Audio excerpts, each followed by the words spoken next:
Hello everyone and a warm welcome to the show tonight. We've got an exciting lineup prepared for you, starting with the latest in Polish celebrity drama to the hottest theatre productions. But the main theme of our show tonight is espionage. She was a legend, a female version of James Bond, Poland's most daring World War II spy. Krystyna Skarbek, you should know that name. Now her adventures are brought into the limelight in Vesper the musical, a striking new production at the opera in Białystok. The 7th of March marks a truly unprecedented premiere for the Podlasie Philharmonic and Opera House. Composer and librettist Gary Guthman is the man behind Vesper, a sweeping show telling the story of Krystyna Skarbek, the Polish World War II spy and special agent. In collaboration with screenwriter Doman Nowakowski and Michał Znaniecki, Guthman brings Skarbek back to life in a dazzling fashion. This musical was meant to be.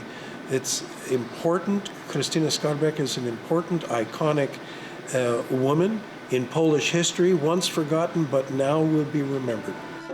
Krystyna Skarbek, born in 1908, was a fearless World War II spy for Britain's Special Operations Executive.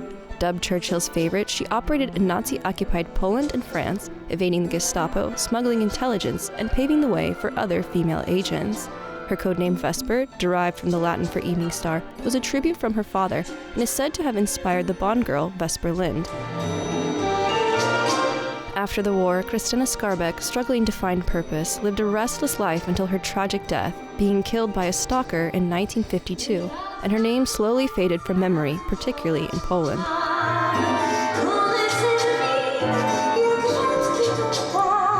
Our communist powers didn't like her because she was a spy, a secret agent of Winston Churchill, and they didn't like Winston Churchill.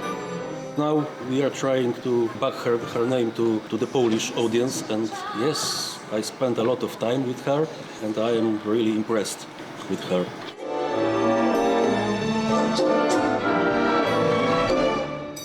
Merci. While it's certainly impressive from the technical point of view, Vesper's greatest value may just lie somewhere else. The 2025 musical allows the creators to shed light not only on Skarbek herself, but also on the larger and ever-pressing issue of just how many accomplished and groundbreaking women have ended up disappearing from history.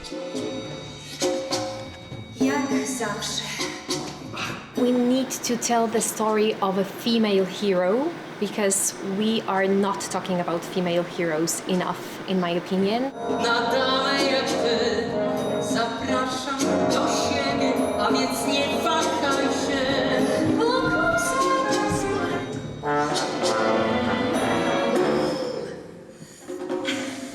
Visually stunning and deeply emotional, Vesper the musical takes audiences on a high-stakes journey through the life of Poland's most unforgettable female spy. Let's hope that from March 7th onwards, Krystyna Skarbek's name will never fade into obscurity again. For centuries, women have used more than just charm to outsmart their enemies. From master codebreakers to fearless double agents, history is filled with female spies. Here are some of the most notable examples. Mesmerizing eyes, an alluring sway of the hip, a whisper that trips the heartbeat, a touch that leaves no marks but the body. Oh, the body does remember. Since the beginning of time, a woman's flesh has captivated those carrying the world's most valuable secrets. This is the typical approach, also Mataharian approach, but I think it's not the case anymore, especially after the lessons of the Second World War. We have a first phase of this conflict when practically most of the people working for intelligence were males. But after first engagements, after first arrests, the men are not that brave as they usually think of themselves. They are or killed or they are forced to escape from the countries. Somebody have to take their places, and many of those people who took the position left by the men were women. One such woman was Elżbieta Zawadzka, codenamed Zoe, a Polish spy whose missions blurred the line between courier and legend. Disguised as an unassuming traveler, she slipped messages to an intermediary at Manchukuo's embassy in Berlin. On the return trip, she stitched orders and cash into a belt pressed against her skin. Danger wrapped in fabric. The captain who welcomed us embraced me, taking me for a male colleague. Then he recoils, having not expected a woman. In 1943, she delivered messages to the Supreme Commander of Polish forces in exile in London. Her route? A perilous waltz across borders, slipping through Warsaw, Germany, France, Andorra, Spain and Gibraltar. She returned to Poland, dropping over the country with a parachute. Then she joined the silent, unseen, elite paratroopers of the Polish army in exile, becoming the only woman in the unit. The biggest strong point of women is they are not the men. And, you know, when you are thinking about who might be a spy, it is probably men. This is a stereotype, and it helps women to make a career in spying. Which brings us to a delicate question. Do female spies still shape the world from the shadows? I could not tell too much about the spies of today because it's a secret. And if I even know something about it, it's better not to tell too much. And so, we end where we began, with a woman, a stage and a secret mission. Josephine Baker, siren, spy, symbol, used her body, her mind and her voice to rewrite history. Never exposed, never broken, she became the first black woman laid to rest in France's Pantheon. A final curtain call, not just for a performer, but for a master of the grandest performance of all, espionage.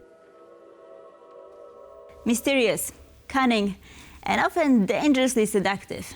How has cinema shaped our vision of women spies? Take a look. My name is Pussy Galore. A scheming woman, a dangerous agent, an enticing presence. There are so many ways to describe how female spies came to be depicted in film. That type of very alluring female who has also agency of her own but not necessarily good intentions is somebody I would say is coming from film noir.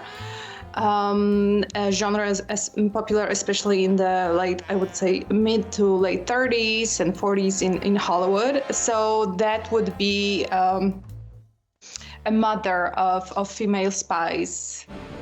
As time went on, though, some creators were willing to take the risk of showcasing female spies as complex characters whose competences went far beyond their physicality. One such example is Luc Besson's 1999 film La Femme Nikita. Parfait. Often considered to be the first to break the classy femme fatale trope. I was always impressed by Luc Besson's film La Femme Nikita. The way Anne Parillaud played this character and how she transformed and how she became part of that system. Why is it that the female spy is consistently tied to physical appeal? This question has a very simple answer. It's profit. The one that works. As audiences, we will probably never cease to be drawn to the trope of the female spy, as evidenced by its continuous reappearance in films. We can, however, do our best to nuance and expand depictions of the archetype so they are just as complex as their espionage work. And fun. While the West may have romanticized what it means to work for the intelligence, Polish spy dramas have taken a slightly different approach. They're gritty, complex, and at times even too real. Here's a selection of Poland's most iconic spy films. What unites Polish spy series is not so much wacky gadgets or a symphony of hedonism, but an emphasis on the grueling decision-making choices between one's own personal peace and the collective good. And, true to form, Poles never miss a chance to wrestle with history. The series that started it all was the iconic black and white Polish production, More Than Life at Stake, with Captain Hans Kloss, a Polish secret agent disguised as a Nazi officer, outwitting the Third Reich. Set in the interwar European reality, Borderline on Fire features two childhood friends finding themselves on opposite sides, one joining the Second Polish Republic's army, the other German forces. Then you have the TVP-BBC Films co-production, Spies of Warsaw, featuring David Tennant as Colonel Jean-François Mercier, a military attaché at the French embassy in 1937 Warsaw, deployed to collect information about the Third Reich's plans. Now onto the new things. Set against the backdrop of the 2021 geopolitical tensions on the Polish-Belarusian border, Warner Bros. Discovery's latest TV series, Gap, tells the story of a seasoned intelligence officer intending to retire from service. Her plan for a dream life is shattered when her partner and fellow agent is exposed by Russian intelligence and vanishes into thin air. Meanwhile, tensions escalate along the strategically crucial Suwałki Gap, Europe's most unsettling fault line. Dobrze wiesz, że jej nie zabiłem. Michał Rogalski's latest TV series, The Bay of Spies, produced by Poland's public broadcaster TVP, plays perfectly into Pols's image of a spy story. At its heart is Franz Neumann, a 24-year-old Nazi officer who, in a plot twist straight out of a Le Carré novel, discovers his Polish roots and promptly switches sides to spy on the Nazi Navy. I think that the love thread dominates the picture, although the espionage feel is clearly there. Plenty of plot twists.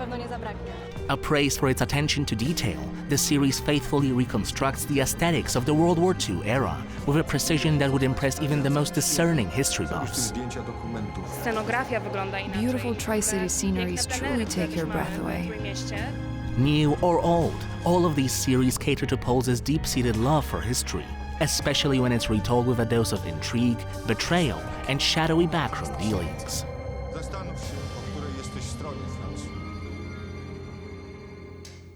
And now it's time for the newest section of our program, where we're taking a look at what has been trending on social media locally and abroad.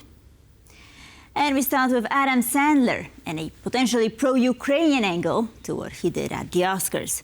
I mean, wearing blue sweats. Some say that it was a nod to President Zelensky and the way he was treated at the White House. Zelensky was also asked about what he was wearing by one of the concerned journalists. So here's a clip. Well, as you can see, he was not a nominee this year, but still managed to steal the show.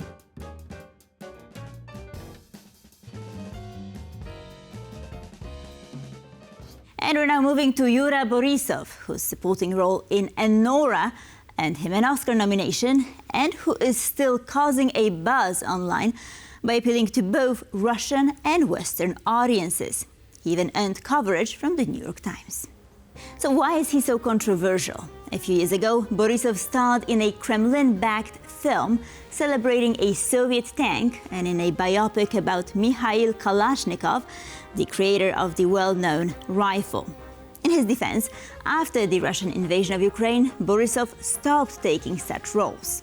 Still, some critics argue that his latest film, Enora, wrongly glamorizes oligarchs and, well, Russian thugs, if you will.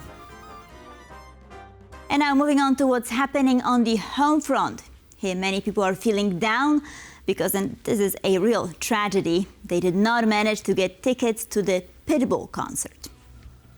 Yes, you've heard that right. The megastar is coming to Poland on June 23rd. So what happened? The story is simple. Too many people, too few tickets when they officially went on sale. To buy tickets early, fans needed access to a specific link on Pitbull's Instagram profile. Some got lucky and now can boast on TikTok, but not everyone had this info and got 0 tickets, which in the end led to confusion and frustration. Well, let's hope that they will manage to get these tickets in the end. And that's a wrap for Pulse of Culture. Thank you for watching, and please stay tuned for more.